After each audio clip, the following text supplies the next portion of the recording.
यीशु सहाय, praise the Lord. हम जब पढ़ाई करते हैं कॉलेजों में, हम जिस डिग्री को हासिल करना चाहते हैं उसी का पढ़ाई करते हैं। यदि मुझे इंजीनियरिंग की डिग्री चाहिए, मेरे को इंजीनियरिंग की कॉलेज में दाखिला लेना होता है, पढ़ाई करना होता है ताकि उसका डिग्री। यदि डॉक्टरी की डिग्री चाहिए तो डॉक्टर की पढ़ाई होना चाहिए। यदि थियोलॉजी की डिग्री चाहिए तो थियोलॉजी का पढ़ाई होना चाहिए। हम एक का पढ़ाई करें और दूसरे का डिग्री को पाएँ, ऐसा होता नहीं है। और इसी प्रकार का हमारा जीवन भी, हम जो फल पाना चाहते हैं और उस फल के अनुसार काम करना होता है। यदि भलाई का फल पाना चाहते हैं, भलाई काम करना होगा। बुराई का फल पाना चाहते हैं, जो दंड है, तो हमें बुराई करना होता है। तो कोई भी बुराई के द्वारा से दंड पाना नहीं चाहता, परंतु इसराइलियों का जीवन में ऐसी ही बातों का आप देखने पाते हैं। जब ये मिस्र देश किनान देश की यात्रा में थे, रास्ते में लोग पाप करते मरते गए, पाप करते मरते गए, और वही लोग वहाँ तक पहुँचे जिस देश को जा रहे थे, जो लोग ईश्वर के साथ जुड़े हुए थे, विश्वासतापूर्वक जीवन जी रहे थे।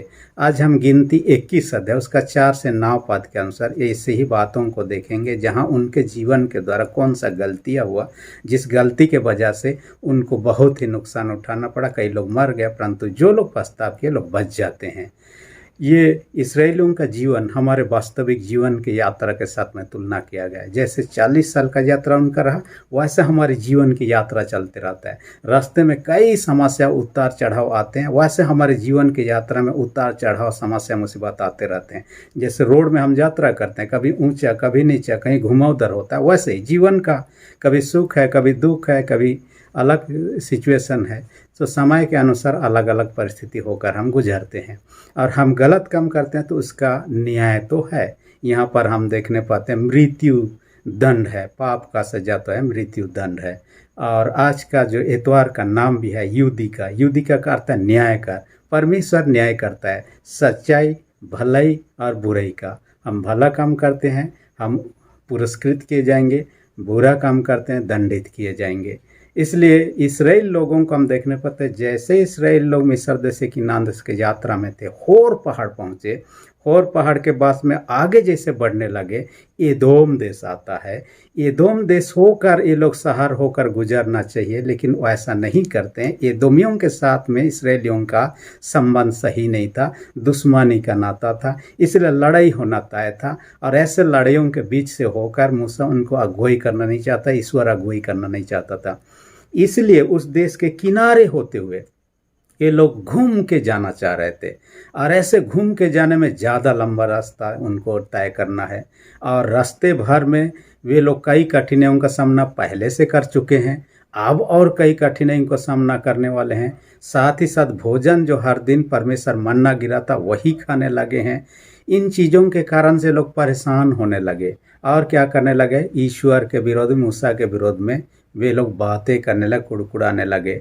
ये लोग ये भूला गए थे, जिस परमेश्वर अद्भुत रीति से उनको मिस्र के बंधुए से छुड़ाया, जिस परमेश्वर ने समुद्र को 2 भाग किया और उससे उनको सूखा में पार किया, परमेश्वर अद्भुत रीति से उनको बचाया, उनके जीवन में काम किया, उन सारे चीज़ों को भुला गए और ईश्वर के विरोध में और मूसा के विरोध में ये लोग पाप करने लगे। इसलिए आज का शीर्षक ही मैंने रखा है, पाप, दंड और छुटकारा। पाप भी है, दंड भी है और छुटकारा की बात है। और इन्हीं 3 विषयों पर ही हम आज का वचन को चर्चा करेंगे। ये जो घटना है, यहाँ पर इनके द्वारा पाप होता है। पाप के कारण से मूसा से विनती किया जाता है कि परमेश्वर से प्रार्थना कर बचने का उपाय दें, क्योंकि जहरीला सांपों ने उनको डंस दिया था, जो लोग पाप किए थे उन। तो मूसा से परमेश्वर कहता है, एक पीतल का खंबा में क्या सांप को, जहरीला सांप का ये को कीजिए, और उसको क्या कीजिए, ऊंचे पर लटका दीजिए। और लोगों से कहे, जो लोग देखेंगे लोग बच जाएंगे, जो लोग नहीं देखेंगे वो लोग मर जाएंगे। और ऐसा ही किया। जिन लोगों को सांप ने काटा था, जहर उनके शरीर में था, इन लोगों ने दृष्टि दिया उस पीतल का सांप को, और जो खंबे पर लटका हुआ था, तो ये लोग बच जाते हैं। परंतु जो लोग सोचते हैं इससे क्या होने वाला है, देखते नहीं, लोग मर जाते हैं। ये यीशु मसीह के क्रूस में लटकाने की और संकेत है, जो कि आने वाला समय में होने वाला था। दुनिया पाप से भर गया था, और पाप से बचने का उपाय यही था कि उनको देखना था क्रूस घातित यीशु की ओर, उस पर विश्वास करना था। और जिन्होंने देखा, जो लोग देखते हैं, जो लोग विश्वास करते हैं, बचे जाएंगे, क्योंकि पाप की मजदूरी मृत्यु है। इसलिए हम पहला पॉइंट में देखेंगे इसराइलियों का पाप। पहला पॉइंट, 3 पॉइंट पर हम चर्चा करेंगे। पहला में देखेंगे इसराइलियों का पाप। इसराइल लोग क्या पाप किए? कुड़कुड़ाने लगे। ये लोग शिकायत करने लगे, परमेश्वर हमें क्या जंगल में मरने दिए के लिए लाया है? क्या वहाँ पर कब्र नहीं था मिस्र देश में? यह मूसा के ऊपर में कुड़कुड़ाने लगे। यह व्यक्ति परमेश्वर की बातों को मानकर यहाँ तक ले आया और हमारे जीवन में जितना सुख सुविधा सारे छीना गए इत्यादि बहुत सारे बातों को लेकर कुड़कुड़ाने लगे। और इन बातों के कारण परमेश्वर का क्रोध बड़ा उठता है। जिस परमेश्वर उनको बचाने का योजना कर रहा, अच्छा देश में बसाना चाहिए, उसी के विरोध में बातें कर रहे हैं, तब तो ऐसा होना स्वाभाविक है। इसलिए ये लोग इस के बीच में जहरीला सांपों को बेच देता है और उनको डांसने लगता है, बहुतों को डांस देता है। उसके बाद में कई लोग मरने लगते हैं। तब उनके कारण से मूसा प्रार्थना करता है, फिर उपाय बताया जाता है। परंतु यहाँ पाप के बारे में, हर एक कोई जो पाप करता है उसका तो परिणाम भयानक ही होता है। आदम हवा को जीवन को देखिए, जब तक पाप नहीं किए परमेश्वर हर दिन आता था, बातें करता था, उनका जीवन सुंदर था। जैसे पाप किए उनका जीवन में दुख भरा, उनको बारी से निकाल दिया जाता है। ये पाप जो है इसके साथ दंड जुड़ा ही हुआ है। इसलिए बाइबल कहता है एक व्यक्ति ने पाप किया, आदम हवा के बारे में कहता है रोमी 5:12, एक व्यक्ति ने पाप किया, पाप के कारण से जगत में मृत्यु है और मृत्यु सारे संसार में फैल गया कहता है। यानी पाप के कारण से रोमी 6:23 में कहता है पाप की मजदूरी मृत्यु है कहता है। इसलिए हमें इनसे बचने की आवश्यकता है। देखिए यीशु के जीवन में भी देखिए, जब अंतिम बार समय में देखने पाते हैं यरूशलेम में आते हैं। यरूशलेम में जब एक बार आते हैं देखते हैं कि यरूशलेम में लोग क्या कर रहे हैं, जिस मंदिर में ईश्वर का पूजा आराधना सेवा आराधना करना चाहिए वहाँ पर वे लोग कार बेपर और लूट का जगह बना दिया। और इस कारण से वहाँ लोगों को खदेड़ता है, शुद्ध करता है मंदिर को। असल में वो भी नहीं चाह रहा था। ऐसी बातों को हम देखें, हम जो कुछ भी कर रहे हैं परमेश्वर जान रहे हैं, उसका प्रतिफल मिलने वाला। इसलिए हम इसराइलियों के जीवन को दोष ना दें कि ये लोग गलत थे, मार मिटे, हम भी उससे कहीं अलग नहीं है। क्योंकि बाइबल सब बताता है। रोमी 3:23 में कहता है सबों ने पाप किया जिसमें से आप और हम भी है। भजन संहिता 14:1-3 में कहता है आकाश से परमेश्वर ने देखा कोई ऐसा है क्या जो धार्मिकता का जीवन व्यतीत करे, एक भी नहीं है कहता है। यानी कि हम भी उसी कैटेगरी के हैं। यही बात है कि हम छुपाते हैं अपने बातों को, लेकिन ईश्वर के सामने कुछ भी नहीं छुपा सकते हैं। जो भी गलतियां कर, चाहे अंधेरे में कर रहे हैं, पानी के अंदर में, चाहे घर के अंदर में, जो कुछ भी कर रहे हैं। अब देखिएगा भारत सरकार ने आप कह सकते गुजरात सरकार ने 2022 में एक नियम पास कर दिया। वहाँ क्या पास कर दिया, हर एक जो बिजनेस या तो इंडस्ट्रियल संस्थान है वे लोग अपने अपने ये में सीसीटीवी कैमरा लगाए। जहाँ स्कूल है, कॉलेज है, मंदिर है और अन्य अन्य जो जगह सब है, यहाँ पर लगाना अनिवार्य है सीसीटीवी। और ये सीसीटीवी क्या करेगा, लोगों का गतिविधि को कैच करेगा, रिकॉर्ड करेगा, बाद में पता चलेगा। और ये सारे चीज़ व्यक्ति जो भी अनजाने में कर रहा हो ये उनको निगरानी में रखता है और उसको देखा जाए तो उस व्यक्ति ने कैसा किया, क्या किया पता चल जाता है। इसलिए हर एक को थोड़ा सावधान रहना। जिस संस्था इसको नहीं लगा रहा है उनके लिए सज़ा के तौर पर क्या कहता है 10,000 रुपया पहला महीना में उनको जुर्माना होगा। दूसरे महीना तक सजा फाइन भरने के बाद भी नहीं लगाते हैं तब 25,000 हो जाएगा इस प्रकार का, और हर महीना ऐसे ही लागू होते जाएगा। उन्होंने ये कोशिश किया कि सभी को इसके निगरानी में रहेंगे तो अपराध काम होगा और राज्य में शांति व्यवस्था होगा। जो भी हो, काम हो रहा है नहीं हो रहा अलग बात, परंतु लोग निगरानी में रहेंगे, उसके द्वारा कैद में रहेंगे। परमेश्वर सब कुछ जानता है, सब कुछ देखता है, हम उससे छुपा ही नहीं सकते। यहाँ पर देखिए उन्होंने जो पाप किया परमेश्वर के विरोध में और मूसा दोनों के विरोध में, और परमेश्वर के विरोध में करना तो ये तो बेवकूफ़ी है। परमेश्वर के हाथों में पड़ना भयानक बात है। बाइबल हमें सब बता। यह मूसा के विरोध में भी है क्योंकि परमेश्वर ने मूसा को चुना और इस काम के लिए उनको जिम्मा दिया है। आज भी कई लोग हैं जो कि परमेश्वर का सेवा का मूसा के समान अगुवाई करते हैं, उनके विरोध में कई बार हम कुड़कुड़ाने लगते हैं। लेकिन कुड़कुड़ाने से पहले जाने, ऐसे कुड़कुड़ाने से कोई लाभ नहीं। ईश्वर इससे प्रसन्न नहीं होता है क्योंकि परमेश्वर के सेवक लोग जो अभिषेक जन है परमेश्वर की ओर से चुने गए हैं, इसलिए बिना कारण से हम कुड़कुड़ाए नहीं। इससे अच्छा है हम बातें करें, जो भी समस्या समाधान करें। कुड़कुड़ाने से फ़ायदा नहीं है। आप 1 शमूएल 26:9 में देखिए, यहाँ कहता है दाऊद के बारे में यहाँ कहता है कि परमेश्वर के अभिषेक जन पर हाथ उठाकर कोई व्यक्ति भी निर्दोष नहीं ठहर सकता। आज तो गाली देना क्या, मार पीट तक उतारू हो जाते हैं, लेकिन ये इस वचन हमें कहता है परमेश्वर के अभिषेक जन पर कोई हाथ उठाकर निर्दोष नहीं ठहर सकता है, कहता है।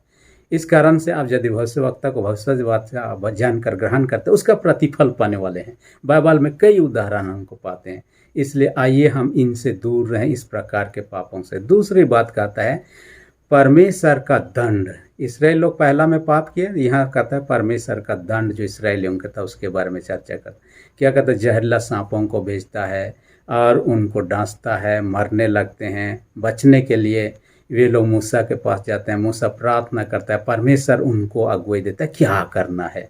असल में हम सरकारी नियम के विरोध में भी हम काम करें तो भी दंडित होंगे, परमेश्वर के नियम या आज्ञा के विरोध में काम करें तो भी उसका।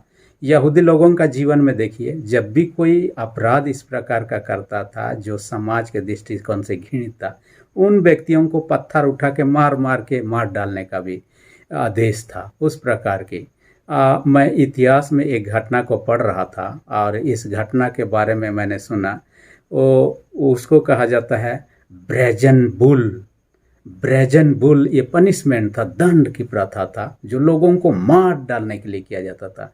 असल में एक बैल के आकार का पात्र बनाया जाता था और क्या किया जाता था, उसको बांध करने के लिए, खोलने के लिए दरवाज़ा होता था। किसी व्यक्ति को मौत की सज़ा देना हो, उसके अंदर में घुसा दिया जाता और बंद कर दिया जाता और नीचे से आग जलाया जाता। वो व्यक्ति तड़पते रहता, चिल्लाते रहता और छेदा ऐसा बना गया था कि वहाँ से वो चिल्लाएगा, जो आवाज़ निकलेगा वो बैल का जैसे आवाज़ निकलता था। और कहा जाता है कि बहुतों को ऐसा तड़पा तड़पा के मारा गया जो अपराधी थे। अपराधियों को तो मारा जाता था, परंतु कहा जाता है कि मसीहियों पर सताहट आया, कई मसीहियों को भी ऐसे ही ये में मौत की सज़ा दे दिया गया। इसको बनाने वाला एक व्यक्ति था जिसका नाम था पेरिलॉस नाम का व्यक्ति था। ये एथेंस का रहने वाला, ग्रीस देश के एथेंस का रहने वाला था। और उन्होंने आकर राजा को बताया, मैं ऐसा चीज़ बनाया हूँ जिसके माध्यम से बहुत ही क्रूरतापूर्वक किसी अपराधी को मार डाला जा सकता है। और राजा जो था, जिसका नाम था फलारिस, कहा जाता है सचमुच में कि ऐसा ही होता है क्या, उसी व्यक्ति को जिसने इसको बनाया था उसी व्यक्ति को पकड़ के उसमें डाल दिया गया और आग लगा दिया गया। छटपटाते मरने के कगार हुआ, तब उसको खोल के निकाला गया, बाद में मार जाता है। देखिए, जिस व्यक्ति ने इस प्रकार की प्रथा उसी मार डाला गया। हम जो गलत काम करते हैं, गलत का तो परिणाम भयानक ही होता है। इसलिए पाप काम करते पाप का गुलाम बन जाते। यूहन्ना 8:34 में कहता है, और हमने पहले ही अभी देखा रोमी 6:23 में कहते हैं पाप की मजदूरी मृत्यु है। इसलिए हम इन चीज़ों से दूर रहें, यही भला है। परमेश्वर के संगति में रहें, परमेश्वर के डायरेक्शन में चलें। देखिए, हम गलत रास्ते में जाएंगे तो हम सही मंजिल तक नहीं पहुंचते हैं। हमें यदि इधर जाना, हम इधर के रास्ता पकड़ लें तो हम जहां पहुंचना चाहते हैं वहाँ नहीं पहुंच सकते हैं। इसलिए सही डायरेक्शन में, सही दिशा में, सही रूप से आगे बढ़ने। तीसरी विशेष बात जो आज का वचन के माध्यम से कहता है, पॉइंट पर कहता है, परमेश्वर का उद्धार योजना। परमेश्वर का उद्धार के को मुक्ति की योजना भी कह सकते हैं, छुटकारे की योजना कह सकते हैं। यानी कि इनको सांप का जहर से छुटकारा पाना था ताकि वो लोग ना मरें। इसलिए मूसा से प्रार्थना करने के लिए कहता है। मूसा प्रार्थना के परमेश्वर ने जो आज्ञा दिया था, सांप को ऊंचे पर खंबे पर लटका दिया, पीतल के खंबे पर। और क्या किया जाता है, लोगों को कहा जाता है आप देख लीजिए आपका जहर ऑटोमेटिक चला जाएगा। ऐसा ही हो गया जो लोगों ने देखा। आज भी वह क्रूस घातित यीशु की ओर जो लटका दिया गया था, उस पर दृष्टि करेगा, उस पर विश्वास करेगा, उनके पाप क्षमा होंगे, वे लोग बचाए जाएंगे। परंतु जो व्यक्ति ऐसा नहीं करता है वे नाश होंगे। परमेश्वर की योजना ही था। इसलिए आप यूहन्ना 3:16 में कहता है, परमेश्वर ने जगत से ऐसा प्रेम किया कि उसने अपना एक लौटा पुत्र दे दिया ताकि जो कोई उस पर विश्वास करे वह नष्ट ना हो परंतु अनंत जीवन पाए। अपने बेटा को इसलिए भेजा ताकि हम पाप के द्वारा से मरने वाले थे उसमें से बचाए। ये उनका योजना के तहत हुआ, बचाने का योजना जो है।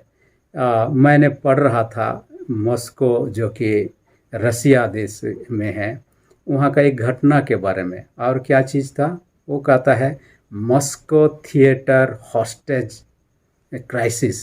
यानी कि मॉस्को के एक थिएटर में, फिल्म हॉल में कहिए, 2002 की घटना है। लोग फिल्म देखने के लिए 800 से 900 लोग भरे हुए थे और उसके जो कर्मचारी थे वो लोग अचानक से चेचन्या के विद्रोही लोग क्या किए, 40 के संख्या में हथियार के साथ में घुस जाते हैं, सारे लोगों को अपने कब्जे में ले लेते हैं उस हॉल के अंदर में जो रहता। तब 2-3 दिन तक बातचीत चलता है लेकिन कोई नतीजा नहीं निकलता है। ये जो अपराधी लोग थे जिन्होंने गुलाम करके रखा, उनको मारने से कोई डर नहीं। अपने देश को लौट पाएंगे नहीं पाएंगे वो अलग बात है, हम स्वर्ग को जरूर जाएंगे, ये सोच के साथ में ऐसा किया। तब इनको बचाने का योजना बनाया गया। योजना के तहत क्या किया गया, 3-4 दिन के बाद में भोर भोर को रात के समय में ही जहरीला रासायनिक गैस को उसमें छोड़ना शुरू कर दिया। और ये गैस जाने के बाद में जिन्होंने भी सांस लिया सारे कोई बेहोश हो जाते हैं। और ऐसा होने के बाद में क्या किया जाता है, ये लोग जो रेस्क्यू करने उसको बचाने वाले हैं घुस जाते हैं और जितने अपराधी थे सबको गोली मार दिया गया। 40 के 40 मारे गए। भागने का कोई 2 जन कोशिश भी कर रहा था, उनको बेहोशी थोड़ा उतना नहीं हुआ था, लेकिन वो लोग भी मारे जाते हैं और बाकी लोग बचाए जाते हैं। हालांकि उसका गैस का असर के कारण से कुछ लोग मर जाते हैं, लेकिन लोग इतने संख्या में 100 के संख्या में बचाए जाते हैं। उनका योजना के तहत, यीशु मसीह ही योजना के तहत है ताकि हम बचाए जा सके, बच सके, हम नष्ट ना हो। इसलिए आइए हम यीशु पर विश्वास करें। बाइबल कहता है, यूहन्ना 5:24 कहता है, मैं तुमसे सच सच कहता हूँ, जो मेरा वचन सुनकर मेरे भेजने हारे पर विश्वास करता है, दंड की आज्ञा उस पर नहीं होती, परंतु मृत्यु से पार होके जीवन में प्रवेश कर चुका है, कहता है। ये वचन एक कंठस्थ के लिए की वर्ष है आज के लिए, यूहन्ना 5:24, मैं तुझसे सच सच कहता हूँ, जो मेरा वचन सुनकर मेरे भेजने हारे पर विश्वास करता है, दंड की आज्ञा उस पर नहीं होती, परंतु मृत्यु से पार होके जीवन में प्रवेश कर चुका है। इसलिए आइए यीशु मसीह भेजे गए हैं, उन पर हम विश्वास करें और नाश होने से, विनाश होने से बच जाएं। जैसे इस्राएल लोग, जो लोग नहीं माने ये लोग मर गए, लेकिन जो लोग विश्वास रहे वो लोग उस देश को पहुंच गए जहां ईश्वर उनको ले रहा था। परमेश्वर आज के वचन का अधिक आशीष दे, आमीन। हम प्रार्थना करें। सेनाओं के जीत पिता, धन्यवाद देते हैं आज के वचन का हमसे बातें किया। हर एक सुनने वाले छोटे बड़े सबों को अपने स्वर्गीय शेष से भर दे। जो लोग बीमार उनको तेरे हाथ में रखते, यीशु के सामर्थ्य नाम से उनको चंगे दे। जो लोग पितापन विश्वास में कमजोर, उनके विश्वास को दृढ़ मजबूत कर। प्रार्थना यीशु के नाम से मांगते हैं, आमीन। यदि अब तक आपने मेरे चैनल को सब्सक्राइब नहीं किया हो तो रेड बटन को प्रेस करके सब्सक्राइब कर दीजिए। वीडियो अच्छा लगे तो लाइक बटन को भी प्रेस कर दीजिए। धन्यवाद।